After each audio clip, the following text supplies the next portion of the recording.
Assalamualaikum warahmatullahi wabarakatuh. Nah, di sini kita akan bahas bab tambahan ya. Jadi saya rasa persamaan diferensialnya sampai di PD yang terakhir kemarin. Yang terakhir kemarin itu PD sisipan ya, yang seharusnya kita bahas pada PD sebelum PD sebelum PD eksak atau sebelum PD eksak. Jadi sebetulnya babnya sampai PD Bernoulli, dan ini ada PD dengan substitusi lain, ini sebagai tambahan saja. Jadi jika ada bentuk PD yang mungkin tidak masuk ke bentuk PD yang sudah kita bahas sebelumnya, jadi tidak ada soal ternyata bentuk PD-nya itu tidak masuk ke bentuk PD terpisah ataupun PD homogen ataupun PD eksak, non eksak, Bernoulli atau lainnya. Jadi kita pakai yang ini. Tapi sebetulnya persamaan diferensial dengan substitusi lain ini tidak ada bentuk khususnya. Jadi tidak paten seperti PD-PD sebelumnya yang mempunyai ciri bentuknya seperti ini gitu. Nah, kalau yang PD substitusi lain ini dia tidak memiliki bentuk khusus, bentuknya macam-macam. Intinya dia bukan merupakan bentuk PD yang sudah kita bahas sebelumnya. Nah, jadi itu tadi ya, dia tidak memiliki bentuk khusus dan cara penyelesaiannya juga tidak ada cara yang khusus. Jadi penyelesaiannya dengan substitusi, tapi tidak ada pola yang baku pakai substitusi yang bagaimana. Jadi yang perlu kita perhatikan dalam PD yang ini itu adalah melihat bentuk soalnya dan kita otak-atik harus memakai substitusi yang seperti apa yang menjadikan PD pada soal tersebut menjadi lebih sederhana. Jadi tujuannya hanya menyederhanakan, kemudian bisa dibawa ke bentuk PD yang sudah kita bahas sebelumnya. Khususnya mungkin PD terpisah ya, yang sering kita pakai gongnya pakai PD terpisah biasanya, meskipun PD-PD sebelumnya kan sebetulnya kita bawa ke bentuk PD terpisah ya. Nah, langsung aja ini contoh 1 PD-nya berbentuk seperti ini.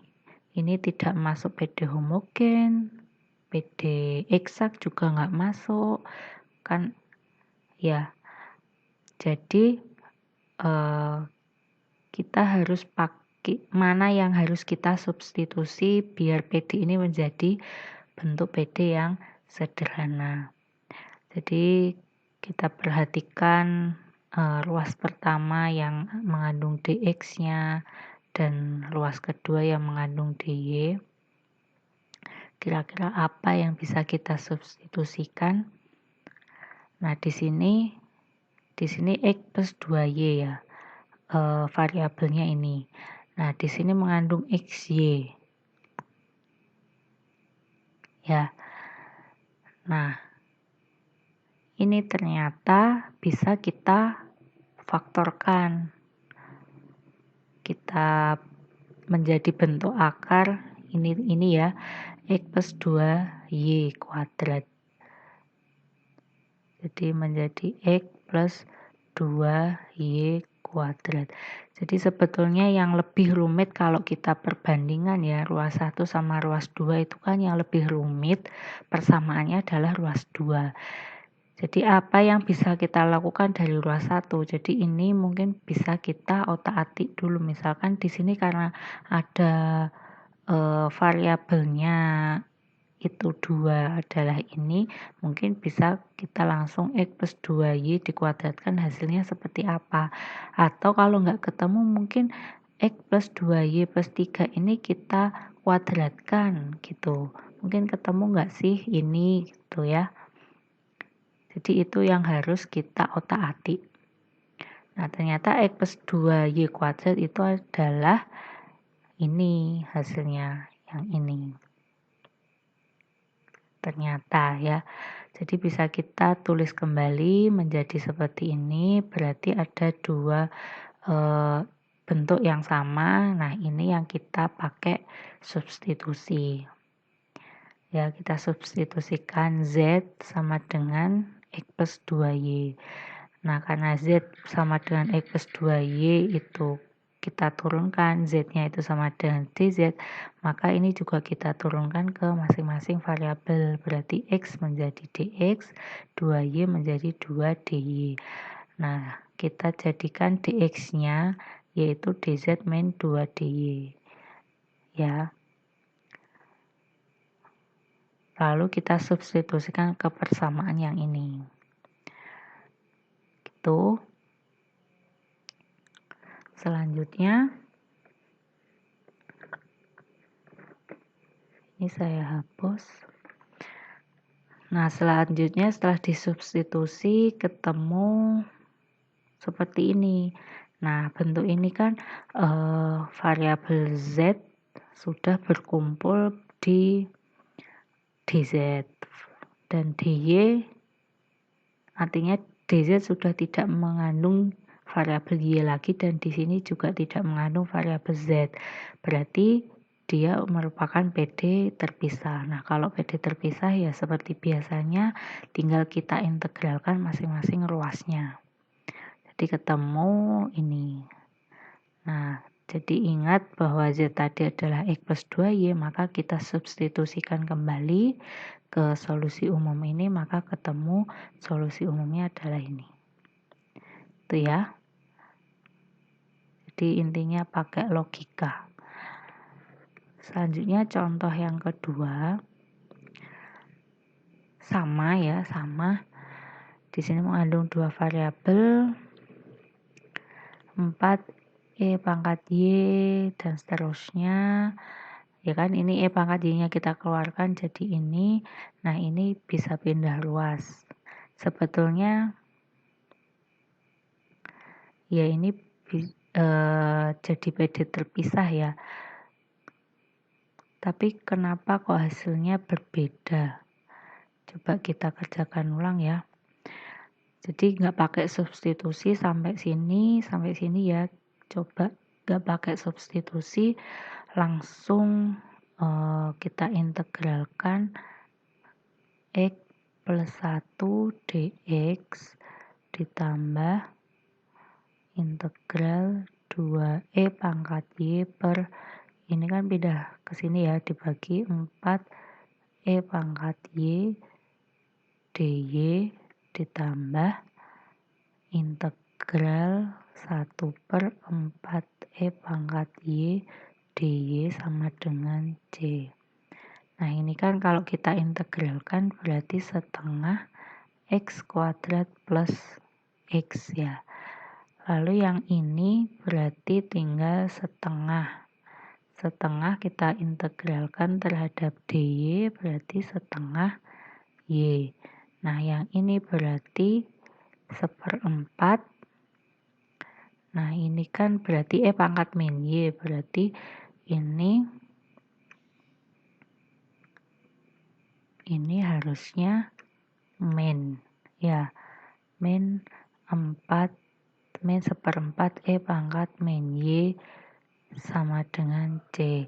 Nah, ini kalau kita samakan, di sini kita kalikan dengan 4, berarti tinggal 2x kuadrat plus 4x plus 2y min E pangkat min Y sama dengan 4C. 4C ya. Nah, di sini kan ketemu kalau pakai yang ini tadi kita pakai substitusi, ketemu 2x plus 1 kuadrat. Nah, ini kalau kita jabarkan yang ini pakai warna lain ya. Kita jabarkan kan berarti 2x kuadrat plus 4x plus 2 plus 2y min E pangkat min Y sama dengan C. Oh ya, ini min plus 2 ya, berarti 2x kuadrat plus 4x,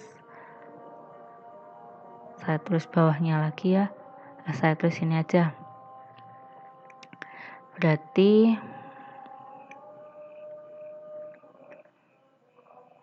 oh iya ya, sama ternyata. Jadi ini 2x kuadrat plus 4x plus 2y min E pangkat min Y. E pangkat min Y sama dengan C min 2. Nah, jadi sebetulnya kalau kita perbandingkan ya, yang ini sama yang ini, sama ya, 2x kuadrat plus 4x plus 2y min E pangkat min Y. Yang ini juga sama, cuman pembedanya ada di ruas kanannya.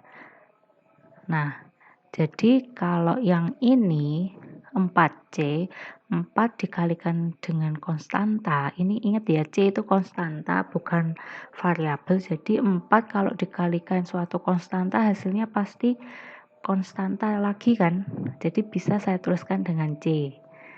Nah, lalu yang di bawah C itu konstanta, kalau kita kurangi dengan 2 pasti hasilnya juga suatu konstanta, entah itu 0, entah itu 5, min 2, min 3, C, tapi tetap dia C, tetap konstanta. Jadi bisa saya tuliskan begini. Nah, artinya dua cara ini tadi menghasilkan solusi umum yang sama. Jadi kalau ini tadi, nah jadi PD ini tadi, yang ini tadi, kalau di modul itu menggunakan substitusi Z. Karena saya pikir ini kan saya ngambil juga dari buku ya. Di buku itu menggunakan substitusi seperti ini. Cuman saya pikir kalau ini kita bagi dengan 4E pangkat Y menjadi seperti ini kan ini kesini kan sudah menjadi bentuk PD terpisah. Kenapa kok nggak bisa langsung kita integralkan saja? Saya mikirnya kan gitu. Cuman tadi saya kerjakan, saya bingung ini tadi di sini ada 2, di sini kok nggak ada. Setelah kita kerjakan lagi ini tadi kok bisa ini tadi ya, permasalahannya ada di sini gitu. Nah, ternyata bisa ya, tidak harus dengan substitusi. Gitu ya. Oke. Berarti ini nanti nah, intinya nanti mungkin saya ganti ya. Jadi bukan persamaan diferensial substitusi lain, tapi PD bentuk lain gitu aja. Karena nggak harus dengan substitusi. Yang penting intinya kita bentuk PD dalam soal itu kita bisa sederhanakan. Itu aja ya. Nah, yang contoh berikutnya ini hampir sama lah ya, samalah semuanya. Jadi intinya kita sederhanakan dengan menggunakan apa gitu, kita substitusi dengan apa bentuknya gitu. Nah, seperti tadi ruas kiri ini lebih sederhana dibandingkan dengan ruas yang kedua. Jadi mungkin yang kita otak-atik ini ternyata enggak ya. Ternyata bukan, karena ini ya, ini kita pecah. Ya, 8x kuadrat Y plus 4xy dy. dan ini sama ini. Karena dia mengandung X kuadrat, ini mengandung X. Yang ini mengandung XY, yang ini mengandung XY. Jadi ini dijadikan satu dengan ini dengan ini. Gitu. Ya, silahkan dibaca sendiri. Jadi ini hanya materi tambahan saja. Mungkin jika diperlukan gitu loh. Ternyata ada PD mungkin yang nggak masuk di bentuk yang kemarin. Jadi mungkin sebagai wawasan bisa dibaca-baca yang ini, contoh-contoh ini tadi ya. Oke, mungkin ada yang ditanyakan, silahkan. Jika tidak, terima kasih sudah mempelajari ini. Sekian dari saya, kurang lebihnya mohon maaf. Wassalamualaikum warahmatullahi wabarakatuh.